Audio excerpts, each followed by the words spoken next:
There we go. Share the screen with the audience.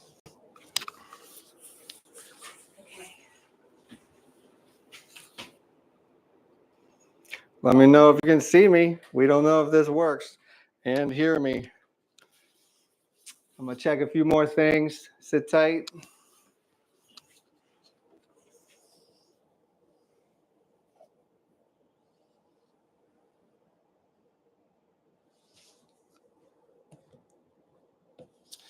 All right, set that.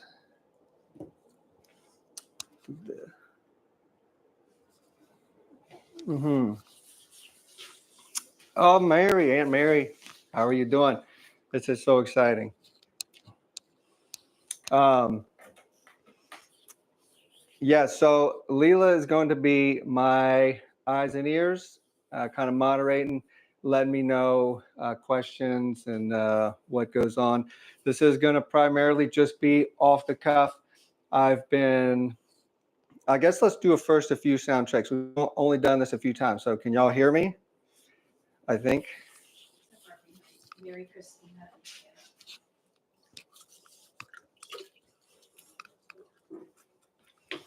Is all well?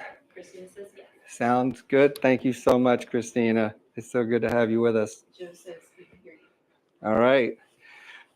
So real quick, I've been working through this project and everything's just been going really nice. And I'm down to the last 2 pans of flower bowls. There's about 8 bowls on a pan. And so I just had this harebrained idea to try a live video and just kind of put that feather in the hat and be, kind of move forward with that. And so we set it up and hopefully all goes well. So anyways, in short, we've been working on these flower bowls for the family. And after prototyping, we have gone into production. It's a new product. And so everything moving through this is all new. So it's trial and error, trying to figure out, how every little thing operates. And obviously, since there's a deadline, you try to navigate any, errors that could potentially take place. But through that process, I have come down to this final design, which I wanted to share. Maybe I can see that as well.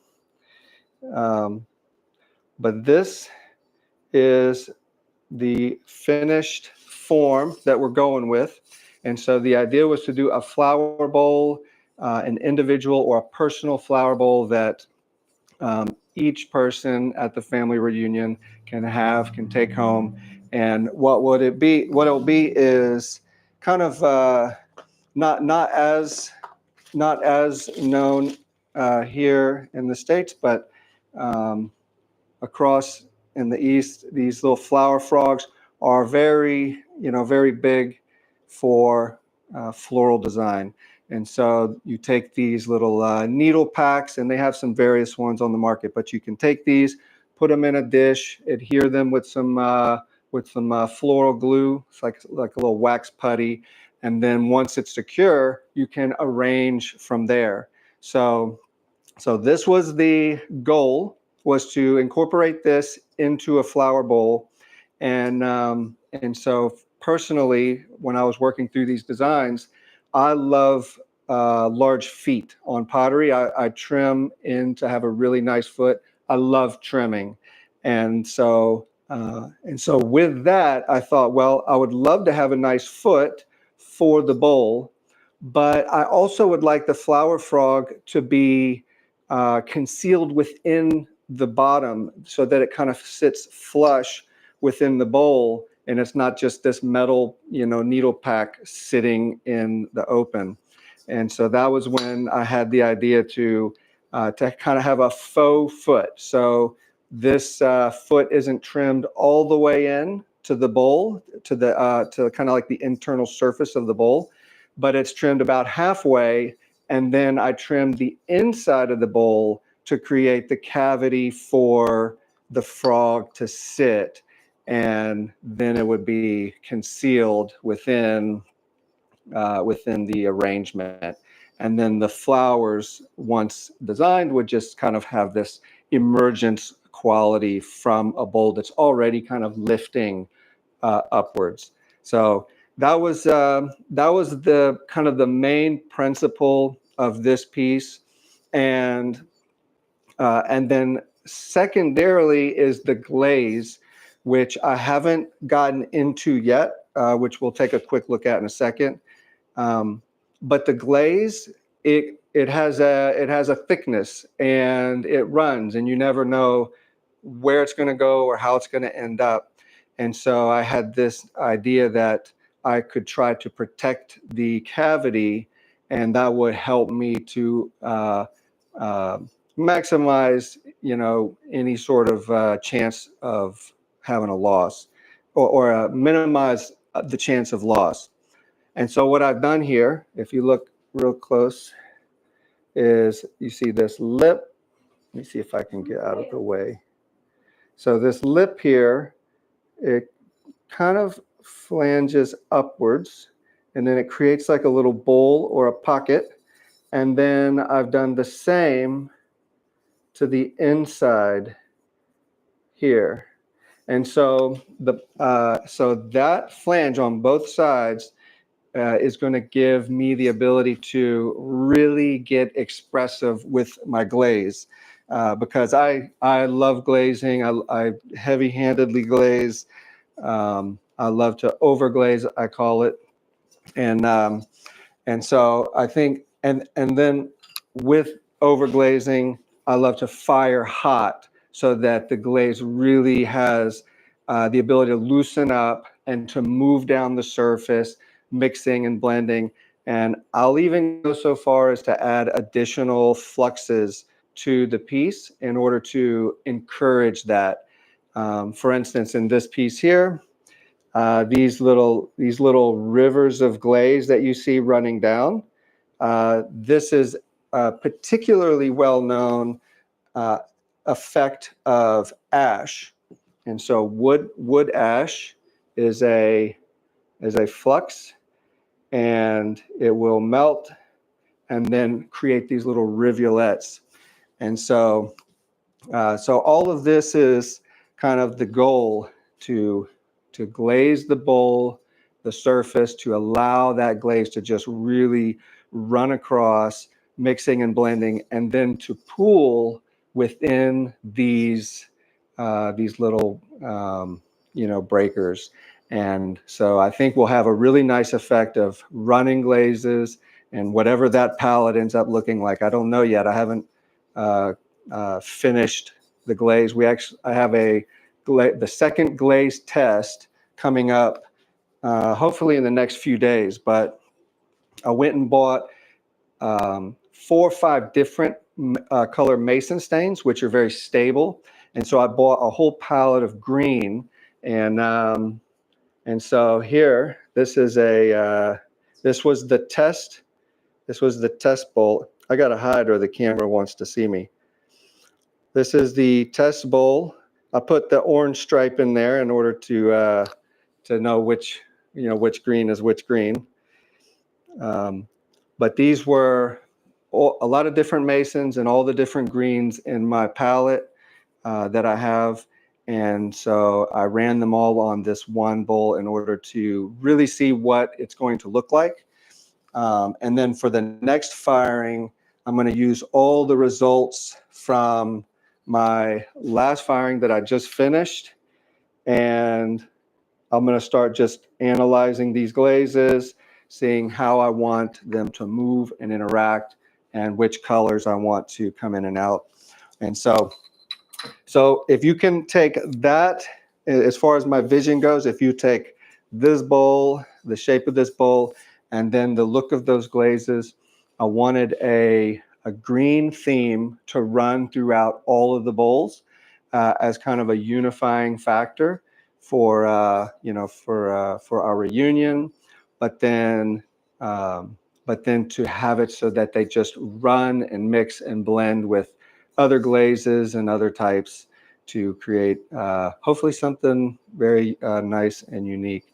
And then I think the little rivulets is going to look really well, pair really well with a floral arrangement, right? Almost like it's part of that arrangement. So moving forward, I'm going to do a quick demonstration. I've got some clay. I was just getting a quick wedge, and then we're going to reposition the camera here on the wheel, and I'm going to throw one or two depending on the time. And then I'm going to pull a few from the pan after, and then I'll trim a couple of these just so you all can kind of get get into the process and see where we're going with this. So anyways, if you have questions or comments, feel free to throw them into the little chat log. Leela will read them and field them. And if I think of any little comments throughout the process, I'll share them as I go. So anyways, hang tight. Leela will be repositioning the camera. I'm going to get some clay, and then we're going to end up right here. So take care.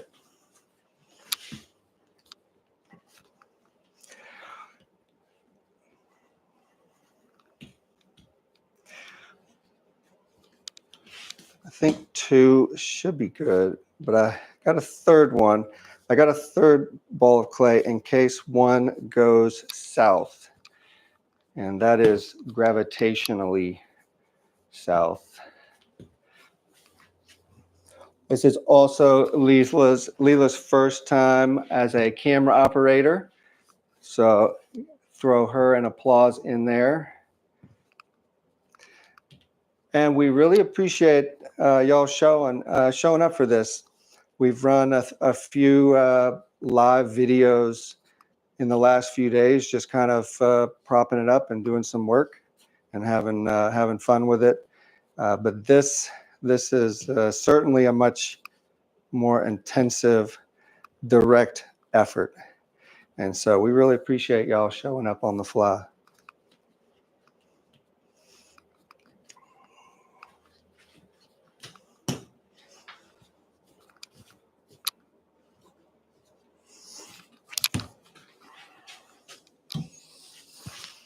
All right, tuck my hair into my shirt. If I miss that step, it really messes with me.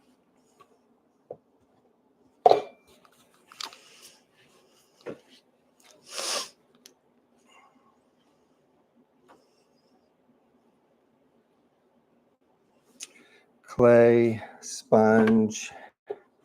Let me make sure I have everything I need. Clay, sponge, rib, wire tool, and spatula. It should be good.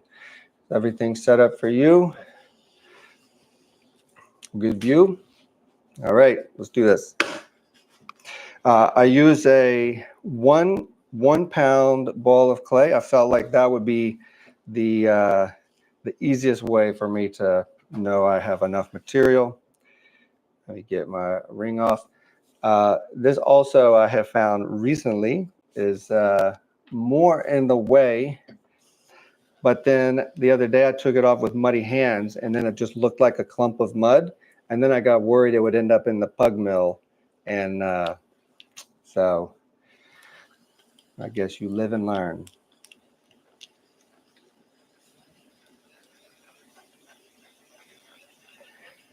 I have learned a lot of new lessons with this project. I've obviously thrown for quite some time, but with everything you do, it's a new task.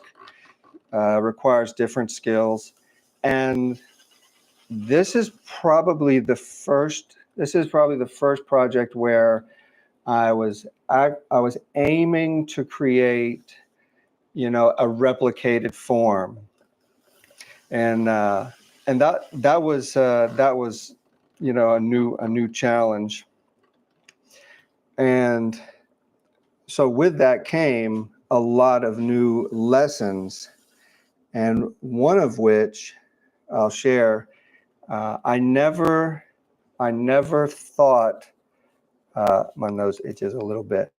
I had never thought that the hydration level of the clay was important to what the clay could yield for you in terms of what it could produce. And so when I first started, I just I had my normal pugged clay, and I threw some prototypes and everything went fine.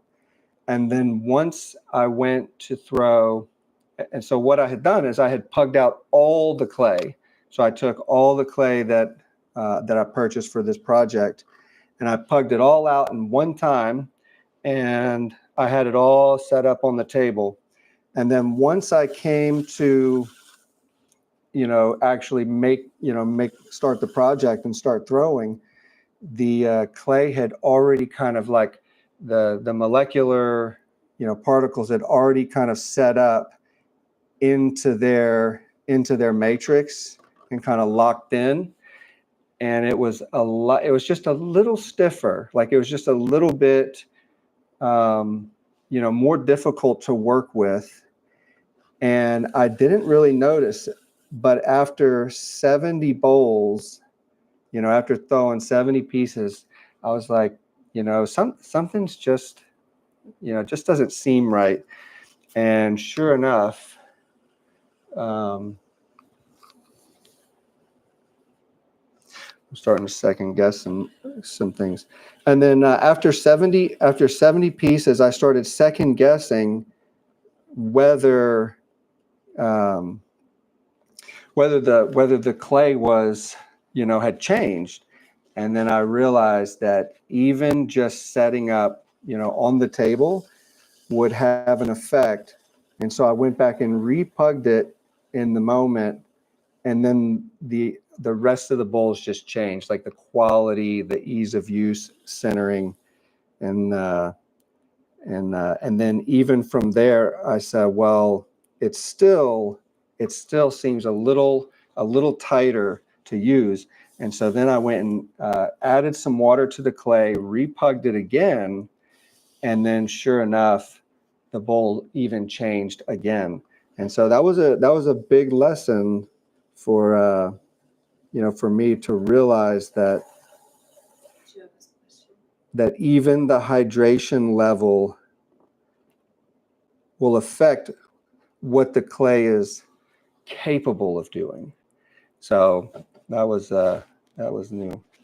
Joe wants to know, what does pug mean? Pug. So there's a pug mill right behind me, and it was probably my best investment. And it's just a large. We'll get a shot of it maybe later, but it's just a large auger, and so it goes forward, reverse, reverse for mix, forward for to pug, and then it has a de-airing vacuum. It's one of the largest ones on the market for personal use, but it has the capacity to mix 45 pounds of clay, and to mix it, de-air it, and then to pug it from from the hopper. And so I use that. I bought that not but a few years ago, and I wish I would have had one my whole career. I think I'd put a lot of pressure on my wrists from all the wedging over the years, and the pug mill, you just put it in, hit the button, and then it comes out. So pug is short for pug mill. All right, so here, what I do is I don't have any sort of mechanics for measuring. I've just kind of naturally done enough that I look for my own little physical elements. You saw me cone the clay up. I find a height, I bring it in, I find a width, and then I'll enter it in, and I know that I can go down so far with one finger, and then I will start to widen it, and then that'll give me the ability to go down just a little bit more. And what I'm looking for is 2 fingers. I find that 2 fingers of height, if I push down from the center, it'll put pressure on the top of this finger, and that's how I know that I'm at my height. And then I will compress it a little bit more to kind of squeeze a little bit more clay into the thickness, to kind of squeeze down the thickness of the wall. And then on that final pull that I had done a second ago, I will try to come out as wide as I can get it, and still have some stability. And from here, that's when I'll grab my rib tool.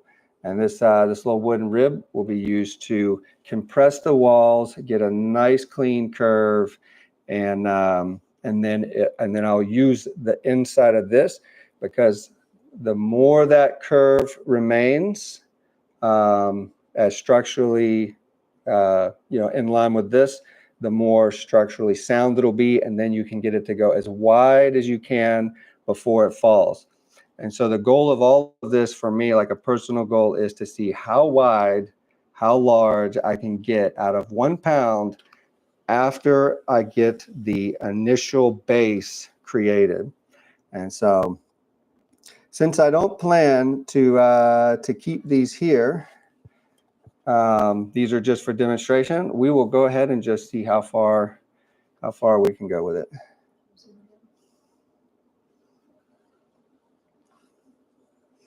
I figured we could do 1 shot or 1 bowl from this angle, and then possibly we can grab another angle on the second bowl. So right now I'm just kind of feeling through the clay.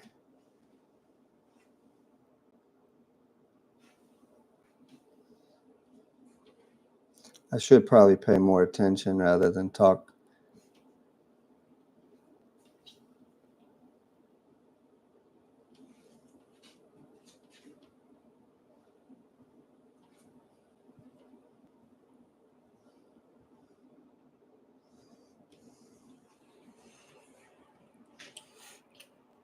So that right there would be probably as far as it would go.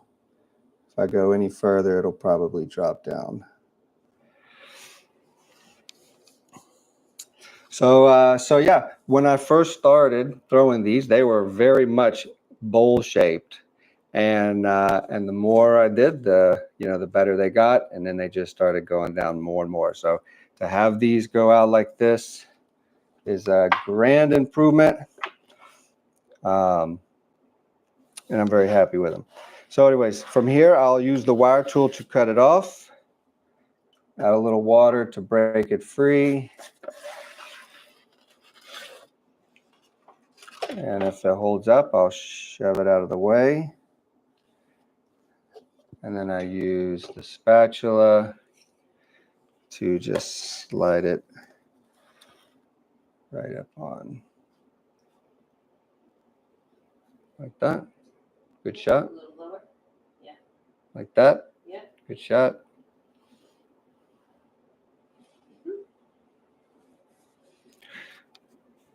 So that was one.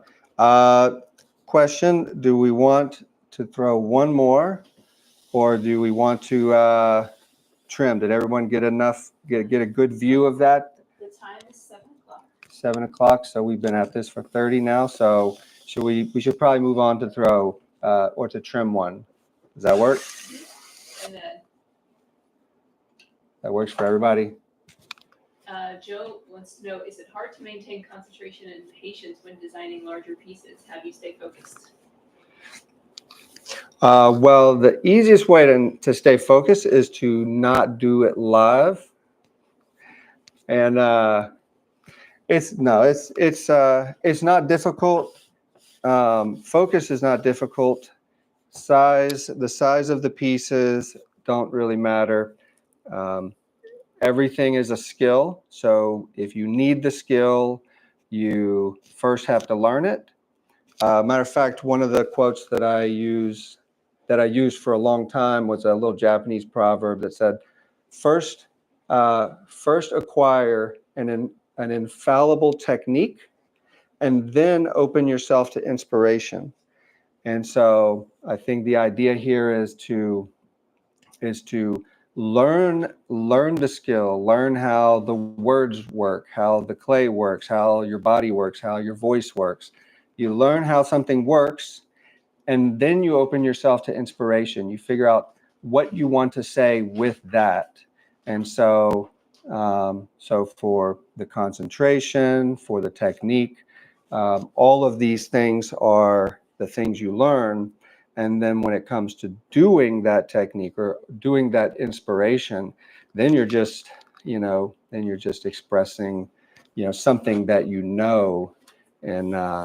and then always adding, always trying to tweak it, learn in every step and everything you do. So I don't know, maybe that helps. At least that helps for me. All right, I'm gonna grab a pan of these bowls real quick.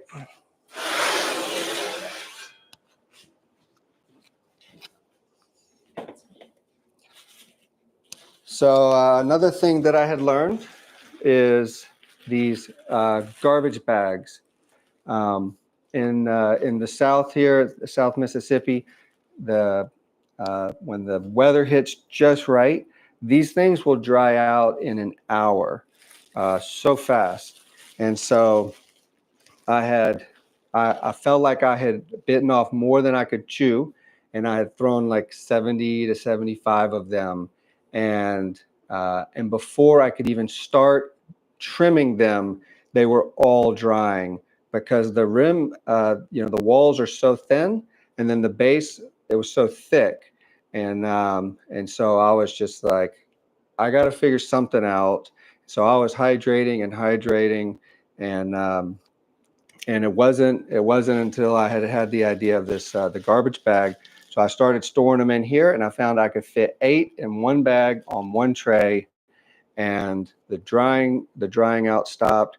Everything began to dry evenly, and it was just a game changer. So I love these garbage bags. They work really well. So we'll pick this bowl. I think it'll be a nice one. One thing I'll show or say beforehand is one of the steps that I had learned in making the little sake cups and the sippers was in the trimming. When I went to trim the foot, one of the hardest things for potters to do when they want to trim or learn to trim is knowing how far down to trim. And so you're trimming with your tool and you're going down, but if you go too far, then you trim through the inside of your piece. And so it's almost like a skill, an age-old skill to be able to tap the bottom or to thump the bottom to hear the thickness of the clay. And anyways, you do it long enough, you kind of figure it out.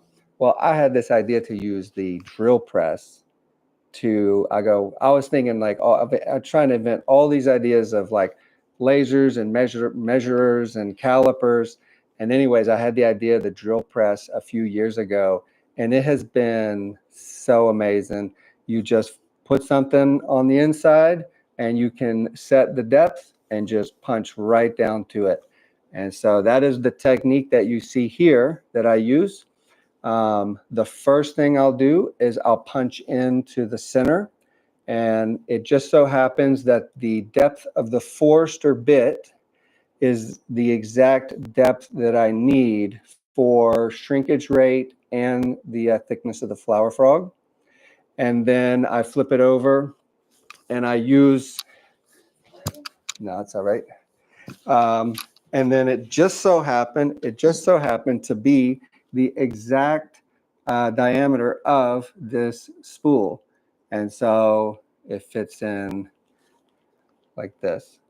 And so what I'll do is I'll use the drill press to punch into the center, and then I'll reset it. I'll drop the spool in there, set my depth, and then I punch into the bottom. And that expedites trimming so well. And so this is what I'll begin with when I start to trim. And from here, it's just finding the shape.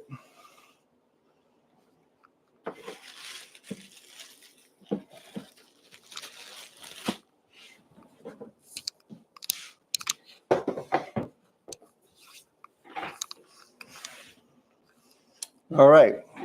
All right, we're still good. Everybody's good. And Leila can zoom or move the camera if she feels the need, or if y'all want a different camera position. All right, so the way I trim is I will I wet the bat, and it's a little technique I had figured out just throughout the years. If you wet the rim of clay, it hydrates, absorbs that moisture, it expands, but because the clay is, drier than wet, then it will instantly start sucking the moisture into the body, and it's already suctioning down. So it will tighten itself and suction itself down to the wheel. And so you have just a moment to tap center it and get it exactly where you want it. And now it's set. So that right now it has enough friction to hold the piece while you trim. And let me find my tools. For trimming these, I'll use a little flat with a loop, a wooden tool for burnishing and smoothing, the needle tool for signing it, and then this I use the curve of this tool to find the interior wall.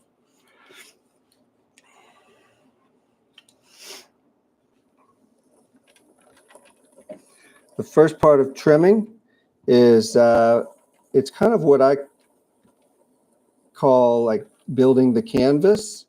If you were a painter or understand painting terms, you can only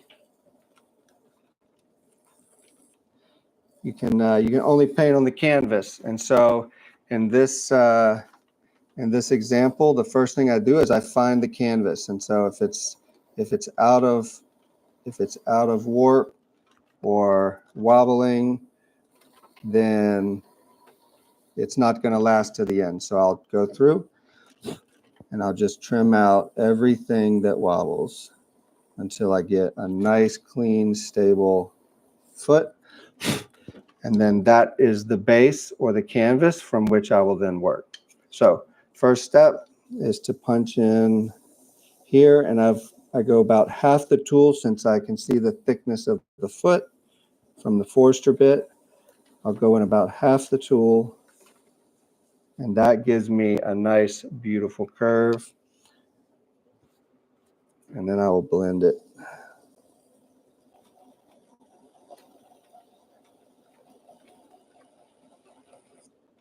All right. From here, I'm going to shape the base, and this is probably start shaping the underside of the flange. This has been the most difficult part and the part that's prone to most error, because I'm actually pulling up to trim at an angle where if the tool turns just right the wrong way, it will snag that lip and then rip it off. And so I feel like that works.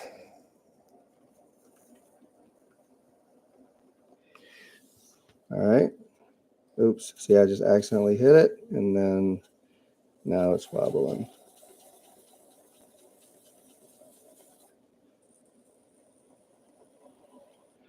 All right. I feel like that'll be good enough for government work. Is that right? All right. Now I'm going to trim into the bottom, and I just, for these, I've just been trying to match the angle of the bowl. And then I'll bring this in and just start rounding it. And I will bring this edge in, if you can see it, to match the edge on the inside in order to give it the appearance that the foot is part of the bowl and that this little ledge is kind of like it sits on the outside. Joe has a question. Yeah, Joe. Is there any part of the process where the change in humidity outside day to day affects how your work goes? The the problem with South Mississippi is I think we have a weather system that is just not in our favor. I think it's why we don't have a lot of potters in the South. Like if you think about where pottery is, it's like, pretty much, Tennessee, Arkansas up. And yeah, the Carolinas. And so I don't know why, but here I struggle a lot with the weather, and I have for a long time, especially since I have an open air studio. So I love the outdoors. I love keeping the doors open as much as I can. But when it comes to the summer, it just gets so bad. And so the end of last summer, I bought this AC unit, and I'm falling in love. Does that help the humidity or AC unit? It does, because it has a dry function on it, and so I can punch the dry function, and it'll suck the moisture out of the room. So it just that alone makes it really nice. And but I think that is probably why the pieces were drying out faster than normal, and then that led me to the trash bags. And so that's I think that they're going to be a staple now. And then I bought this bread rack. I use a baker's rack and baker trays. It's really funny how potters don't have a lot of money for the industry to invest in tools. And so we have to pull tools from all the other industries. And so it's like I was telling Rose that I have so many dental tools. I've got Dremels and bits and burrs and for dentistry, for my cleanup and my grinding, and then for my wet work, I've got a baker's rack and a 20-tier baker rack. I've got 12 baker sheets and trays, and it's covered. And I really want to get one that has the heat and humidity function, so that I can add water to it, and then it creates a humid environment. And I've got this harebrained idea that I could rehydrate clay and keep it at a stable, perfect hydration for whatever level I need it to be. But again, there's not a lot of money in trying to invent those types of tools. Joe's comment about the humidity was, it's almost like making bread. Yeah, it's like pottery and bakers and potters are very similar. The difference is I don't have to wake up at like 2 or 3 in the morning, and my pottery don't go bad in a few days. So maybe that's not a good thing, but yeah, bakers and potters, 2 to 3 ingredients, and you knead it, you wedge it, you proof it, you glaze it. So very, very good insight to the similarities of baking and potting. All right, last step. Oh no, never mind. This is just the last step on the bottom. I'm getting hung up talking. I use the metal rib for trimming. I don't see a lot of that happening, but you can get a really sweet curve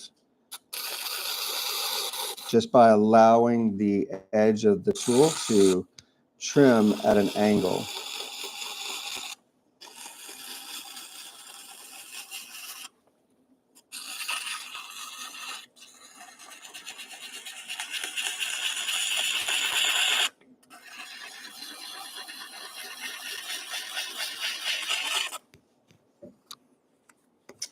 And that is going to be done for the bottom.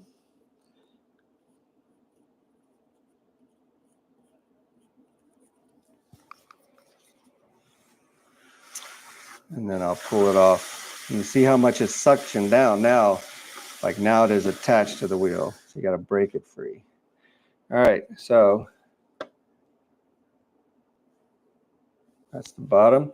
And then there's still enough water on the wheel head now to reattach the foot.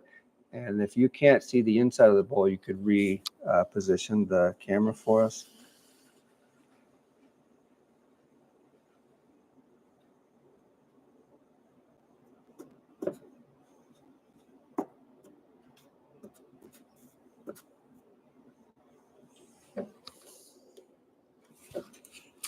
All right, so for the inside, it's just kind of the reverse process. I'm going to clean up the wobble from the inside.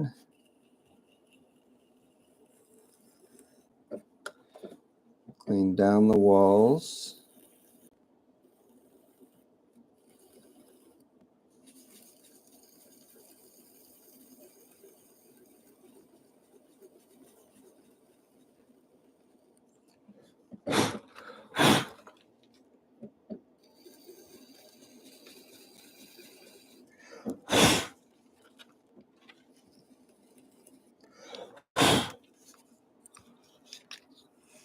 And then I'll trim in the bevel.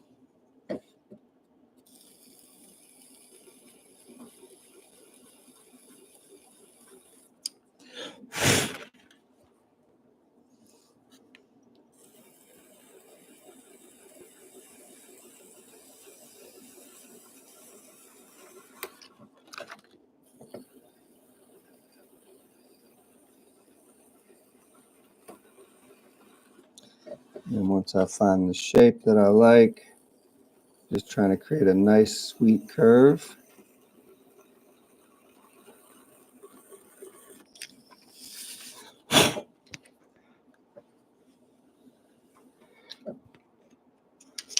I'll come to the rim and just clean off the edge that was sectioned to the bat.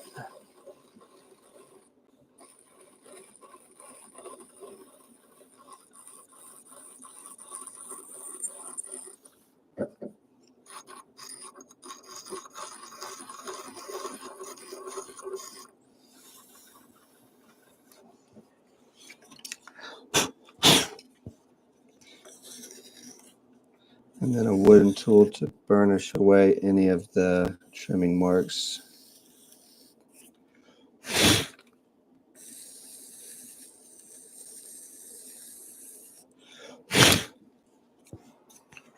And then the final is that surface, getting the sweet curve on the inside surface.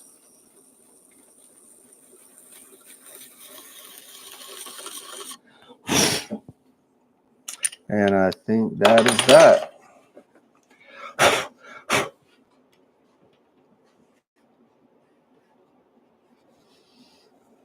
So that is that's what we get. Throw, get the form down, and then punch the inside and the bottom foot to set the depth of the foot. And then I just trim in this flange here, and then trim in the flange on the inside. And that's that. Zoom out so they can see your face. So yeah, I think that's probably good for a first try. Like I said, I've got 2 more pans left, and then we're going to. I think I'm letting them dry as slow as I can. When pieces dry too fast, you can get cracks into the bottom. So I did rush dry and fire these 10 bowls that are here. So this is clay. Put it back in water. It'll rehydrate into mud. This has already been bisque fired, so it's gone up to, I think, 1900 degrees. And so that quartz conversion has taken place where the silica melts and binds the clay particles together. And so I did that to test the cracking, and none of them cracked. And so I feel like the form is pretty sound, very safe, but nonetheless, I'm going to let these dry for probably another week or so. And the next goal is to run another glaze fire. I've got some more sake cups I have to make. And so I'm going to run 3 shelves of sake cups, 1 shelf of some test rats, some little clay pieces that I use for testing glazes. I'm going to run like 80 different tests to try to see what kind of glaze I want. And then I'm going to run as many bowls of these that'll fit on a shelf with different glaze effects. And hopefully from there, we'll get a very good first look at what the glazes could be. And then the goal will be to just fire back to back until all these things are done. And so anyways, we're very excited. I love these. I've loved this project, and it's been a real desire of mine, as I told Joe, to, make something for everyone in the family. And, it's a tall order when you have a large family. And so when this project came around, I felt like the timing was great, and it was a good time to do it. And then, to help cover those costs.